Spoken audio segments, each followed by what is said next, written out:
Okay, again, welcome to the School of NPSC and NSSP. Again, in this class, I will discuss about the tenure in the split system, which is a part of the NPSC mains from the public administration point of view. The tenure system, Lord Garrison. Okay.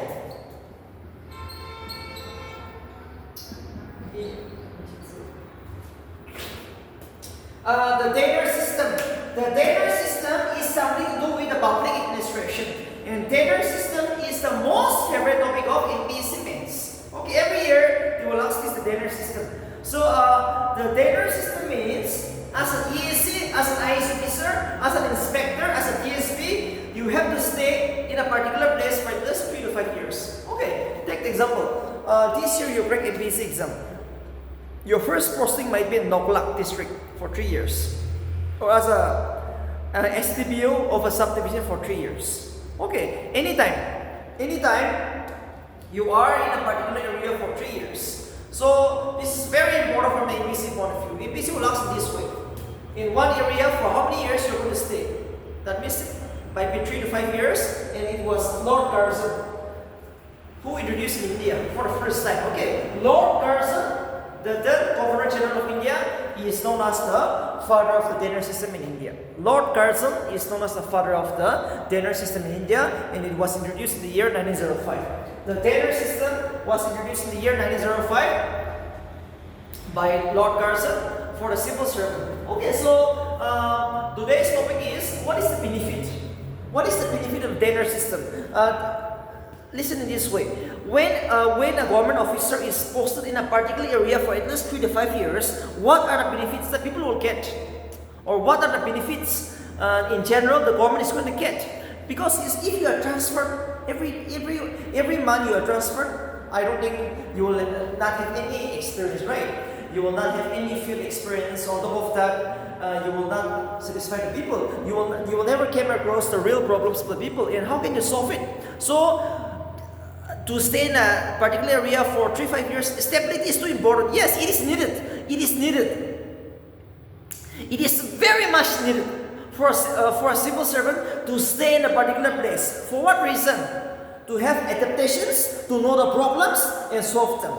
That is why the tenure system is too important.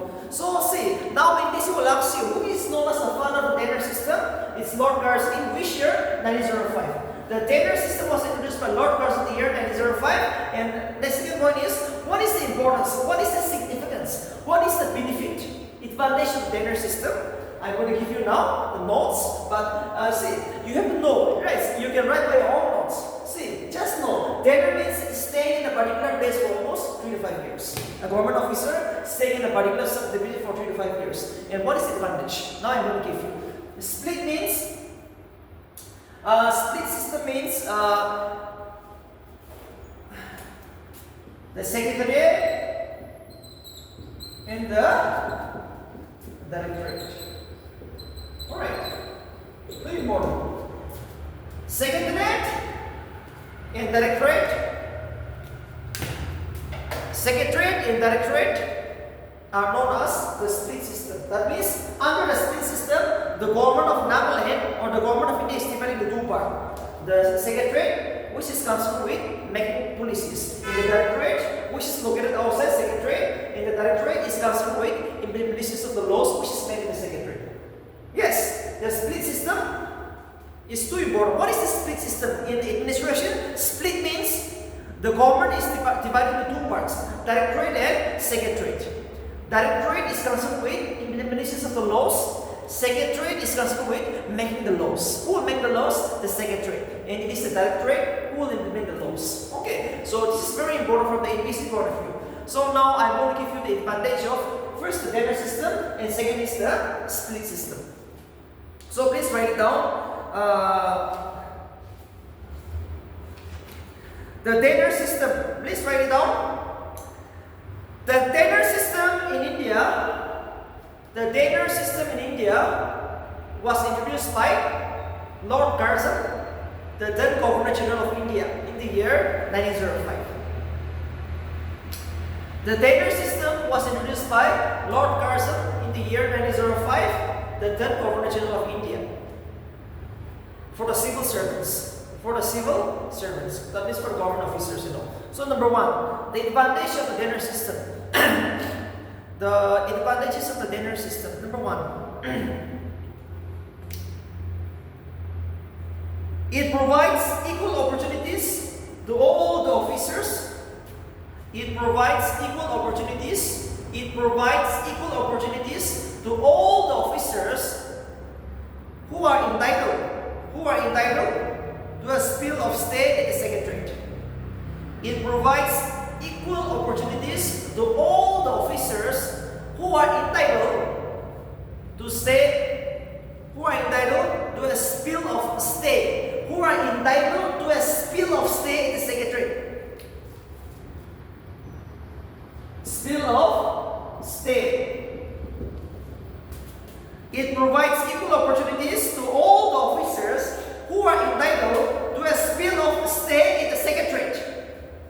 Because under the tenure system, you have to stay at a particular place for 3 to 5 years. So, it will provide the opportunities to all the officers, either in the secretariat or in the subdivision. You have to stay in there for at least 3 to 5 years. So, equal opportunities, right? Number two. It facilitates administrative coordination between the center and the state. It facilitates administrative coordination between the center and the states. It facilitates administrative coordination between the centers and the state.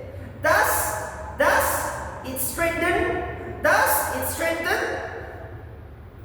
the functioning of the Indian federal polity. Thus it strengthen the functions of the Indian federal polity.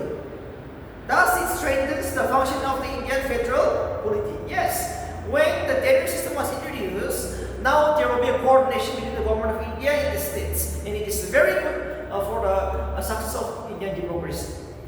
When we have administrative coordinations, okay. When the tenure system is introduced, I also going to stay here for 3 years. You're also going to be here for 3 years. The government of India, the IS officer can also come to Nagaland and stay for 3 years.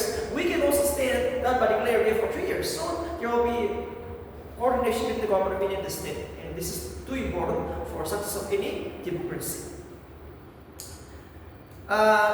Next point, it provides state government officers having national outlook and rich experience. It provides state government officers having national outlook and rich experience.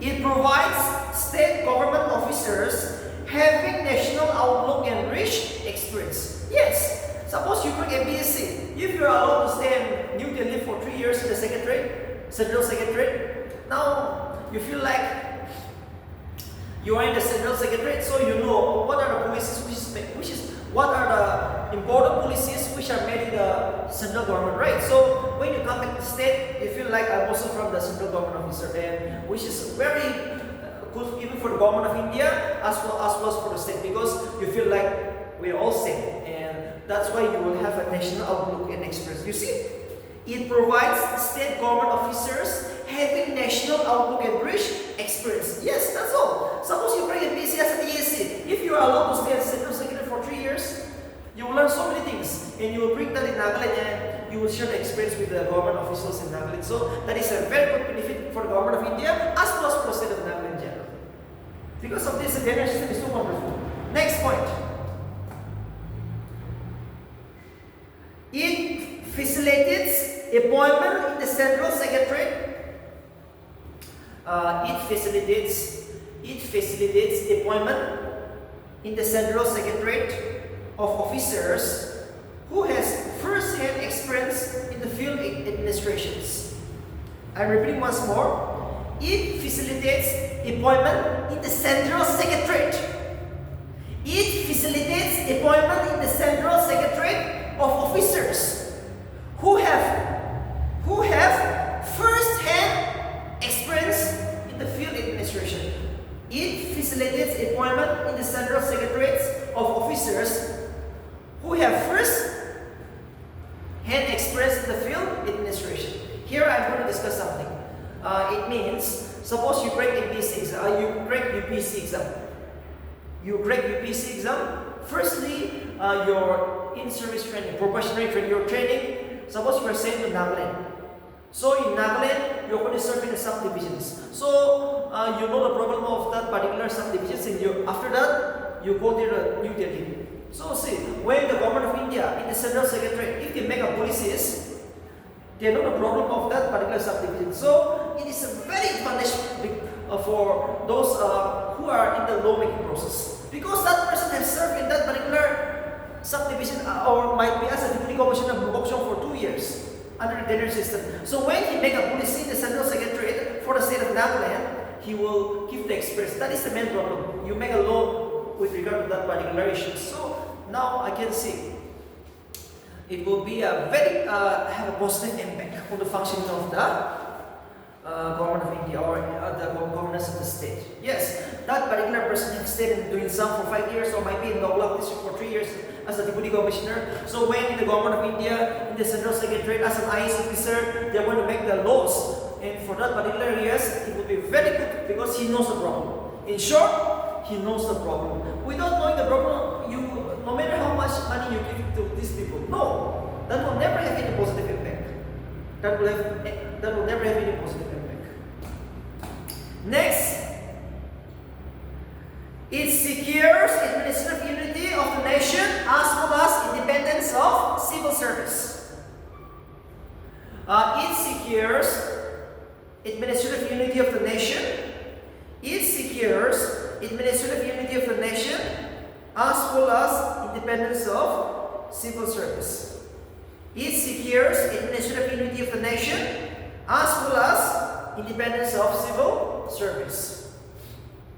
Next point. It enables all the officers to enjoy the special benefits of secretariat posting. It enables all the officers to enjoy the benefits of secretariat posting and thereby improves the morale of the civil service. It enables all the officers to enjoy the special benefits of secretariat posting and thereby improve the morale of the civil service. Yes, under the civil service, under the tenure system, you're going to stay in the secretariat for almost 3 to 5 years. All the officers, right? So you will enjoy the benefits, the respect, the salaries, and just like the security, and that will boost the morale of all the civil servants. So, because of the tenure system, you truly know that I'm going to be in the secretariat for at least 3 to 5 years. In the secretariat, it's too wonderful, right? You have just like your own quarters. Just like the salaries are too good, the respect is too much, and you just like enjoy staying on there, right? So too wonderful. Next point, last point. It facilitates the formulations of realistic national policies. It facilitates the formulations of realistic national policies which will have less difficulties in the implementations in the field. It facilitates the formulations of realistic national policies which will have less difficulties in the implementations in the field. Yes. Take the example. One more example I'm going to give you. Under the tenure system, okay, you break UPC exam, but no, you will never be posted as General Secretary. Firstly, you will be sent to different states. In different states, you will serve as a deputy commissioner. So, see, when you serve as a deputy commissioner, might be in a district in Manipur, might be in Rajasthan, might be in Gujarat. What district? You know the problems of Gujarat. So, when you go back to the secretariat, central secretariat, and make the policies for that particular states and all. As I have been telling you from the very beginning, you know the problems of the Gujarat state. So when you make the policy for Gujarat, it's very easy, right? And you all know you will make a policy which is very adapted to the Gujarat system. So that is how, see, it facilitates the formulations of realistic national policies which will have less difficulties in the implementations in the field. That's all. That's all. That's all. That is more enough. That is more enough.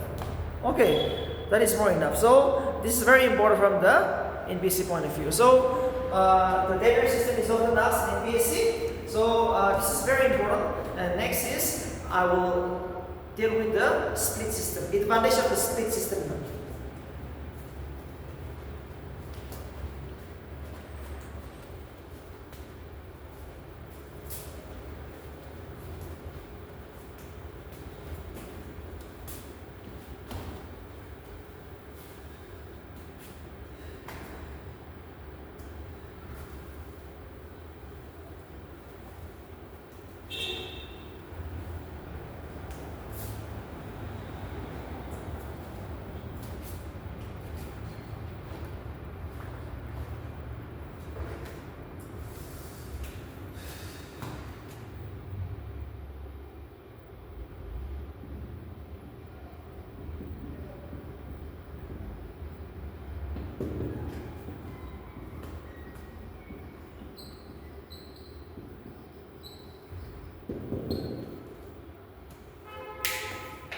Okay, now I will discuss about the advantages of the split system. Okay, advantages of the split system now. We all know split system means the secretariat and directorate are split, right? Divided. Directorate is concerned with implementations of the laws, and the secretariat is concerned with the formulations of laws. So let's see the advantages of the split system. What is the advantages of the split system? Number one, please write it down. The first advantage of the split system is number one. It provides operational freedom to executive agencies in the executions of policies. It provides operational freedom to the executive officers in the implementations of the policies. What is this? That means now we all know under the split system, secretariat, yes, here is directorate. We all know. We all know. Secretariat is concerned with formulations of policy. So under the split system, it provides freedom to the executive agency, which means to directorate in the implementations of laws. Okay, which is very good. They were never indifferent. That means the directorate are given the freedom to execute the laws easily. Okay, in a free and fair manner. So no control by the secretary. Because under the split system, the secretary will make the policies, and it is the directorate who will implement the laws. So they will have more freedom. Provides operational freedom to the executive agencies in the implementations of law. The first advantage is the second point. It results in keeping the secretariat smaller and manageable in size due to divisions of work between the two separate agencies. It results in keeping the secretariat smaller and manageable in size due to the divisions of work between the two separate agencies. Do important? Yes. Under the split system, we have a directorate, we have a secretariat. That means the secretariat is becoming so smaller and manageable because under the split system, the secretariat is concerned with only making the policies, right? Whereas the directorate is responsible only for implementations of policy. That's why under the split system,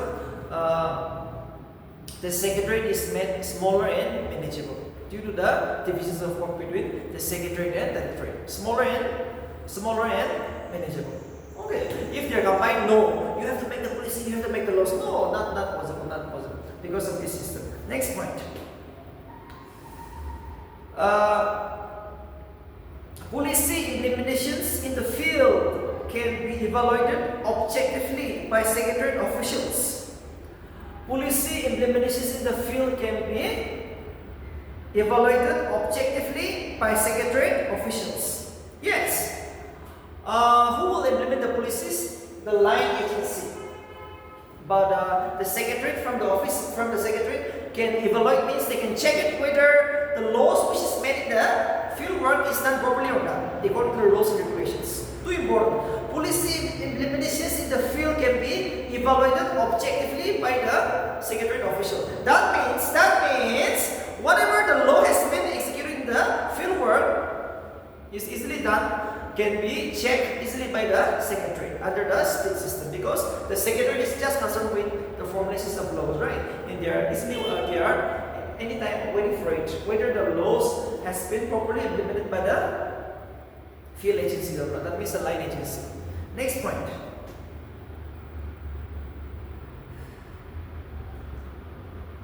It enables the secretary. The secretary means the head of the secretary. Okay, so in the secretary there is a secretary. Now I'm talking about that particular person. In the secretary, the head is the secretary. Alright. The head is the secretary. So let's see. It enables the secretary. It enables the secretary to examine objective proposals.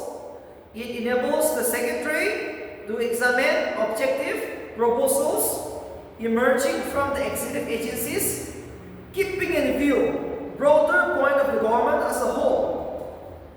It enables the secretary